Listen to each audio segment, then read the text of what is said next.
മുണ്ടക്കൈ ദുരന്തത്തിൽ കാണാതായവർക്കായുള്ള തെരച്ചിൽ തുടരുകയാണ്. പരപ്പൻപാറയിൽ നിന്നുൾപ്പെടെ 5 ശരീരഭാഗങ്ങളാണ് ചാലിയാറിന്റെ തീരത്തുനിന്ന് കണ്ടെത്തിയത്. പ്രദേശത്ത് കടാവർ നായ്ക്കളെ ഉപയോഗിച്ച് തെരച്ചിൽ നടത്തണമെന്ന് സന്നദ്ധ പ്രവർത്തകർ ആവശ്യപ്പെട്ടു. ആ ഭാഗമാണ് നമ്മൾ മാന്തി എടുത്തപ്പോഴാണ് ഈ ബോഡികൾ കിട്ടിയത്. ചിലപ്പോൾ ഇതൊരു കയ്യും അതായത് നമ്മുടെ പരപ്പൻപാറ എത്തിയിട്ടില്ല, നമ്മുടെ കലക്കമ്പുഴയുടെ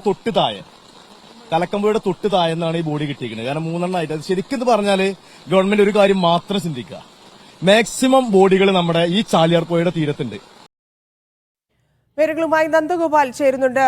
നന്ദഗോപാൽ, ചാലിയാറിലെ തെരച്ചിലിൽ കൂടുതൽ ശരീരഭാഗങ്ങൾ കണ്ടെത്തുന്നു. ഇന്നും 5 ശരീരഭാഗങ്ങളാണ് കണ്ടെത്തിയിരിക്കുന്നത്. ഏതൊക്കെ ഭാഗങ്ങളിൽ നിന്നാണ് ഇപ്പോഴും തെരച്ചിൽ തുടരുകയാണ്?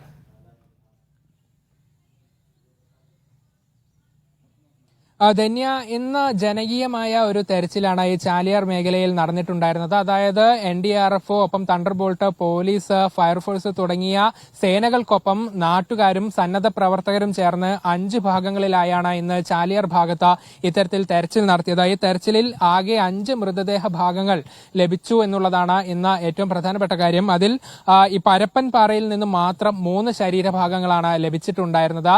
ഒരു കഴുത്തില്ലാത്ത ഒരു ഉടലും ഒപ്പം തന്നെ ഒരു വയറിന്റേതെന്ന് സംശയിക്കുന്ന മാംസഭാഗവും ഒരു കൈയുമാണ് ഒരേ ഭാഗത്തു നിന്നും ലഭിച്ചിട്ടുണ്ടായിരുന്നത്. ഇതിൽ ഏറ്റവും പ്രധാനപ്പെട്ട കാര്യം ഈ തെരച്ചിലിന് സഹായമാകുന്നത് ഇവിടെയുള്ള ചില തെരുവ് നായ്ക്കളാണ് എന്നുള്ളതാണ് ഈ സന്നദ്ധ പ്രവർത്തകർ പറയുന്നത്. അതായത് ഈ നായ്ക്കൾ ഈ ഭാഗത്തെത്തി കുരയ്ക്കുകയും മണ്ണ് മാന്തുകയും ഒക്കെ ചെയ്യുന്ന സ്ഥലത്ത് ഇവരെത്തി പരിശോധിക്കുമ്പോഴാണ് ഈ മൃതദേഹങ്ങളൊക്കെ മണ്ണിനടിയിൽ നിന്നും കണ്ടെത്തുന്നത് എന്നുള്ളതാണ് ഏറ്റവും പ്രധാനപ്പെട്ട കാര്യം.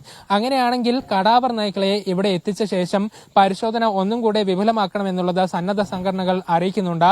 ചിലപ്പോൾ മണ്ണിനടിയിൽ ഇത്തരത്തിൽ മൃതദേഹങ്ങൾ ഉണ്ടാകാനുള്ള ഒരു സാധ്യത ഇവർ പറയുന്നു. അങ്ങനെയെങ്കിൽ കടാവർ നായ്ക്കളെ കൊണ്ടുവന്നാൽ ഈ തെരച്ചിലിൽ കൂടുതൽ മൃതദേഹങ്ങൾ കണ്ടെത്തും എന്നുള്ളതാണ് സന്നദ്ധ പ്രവർത്തകർ പറയുന്നത്. ഏതായാലും നിലവിൽ 252 മൃതദേഹങ്ങളാണ് ഈ ചാലിയാർ മേഖലയിൽ നിന്ന് മാത്രം ഇതുവരെ ലഭിച്ചത്. ഇന്നലെ 2 മൃതദേഹ ഭാഗങ്ങളായിരുന്നു ഇത്തരത്തിൽ ലഭിച്ചിട്ടുണ്ടായിരുന്നത്. അതുവരെ ഉള്ളതെല്ലാം മൃതദേഹങ്ങൾ പോസ്റ്റ്മോർട്ടം നടത്തി തിരിച്ചറിഞ്ഞവയെല്ലാം ബന്ധുക്കൾക്ക് കൈമാറി മറ്റുള്ളവ സംസ്കരിക്കുകയും ചെയ്തിട്ടുണ്ടായിരുന്നു. മൃതദേഹ ഭാഗങ്ങൾ എല്ലാം DNA പരിശോധനയ്ക്ക് നൽകുകയും ചെയ്തിട്ടുണ്ട്. ഏതായാലും ഇന്ന് ലഭിച്ച മൃതദേഹങ്ങളും ഇൻക്വസ്റ്റ് നടപടികൾക്ക് ശേഷം നിലമ്പൂർ ജില്ലാ ആശുപത്രിയിലേക്കാണ് മാറ്റിയിട്ടുള്ളത്. ഇവിടെ DNA പരിശോധന ഉൾപ്പെടെയുള്ള നടപടികൾക്ക് ഈ മൃതദേഹ ഭാഗങ്ങൾ കൊണ്ടുപോകുമെന്നുള്ളതാണ് അറിയിച്ചിരിക്കുന്നത്. ഏതായാലും ഇന്ന് 5 മൃതദേഹങ്ങൾ ഭാഗങ്ങൾ കൂടെ ഇങ്ങനെ ലഭിച്ചതിന്റെ പശ്ചാത്തലത്തിൽ വരും ദിവസങ്ങളിലും പരിശോധന തുടരാൻ തന്നെയാണ് ഇപ്പോൾ സേനകളുടെ തീരുമാനം.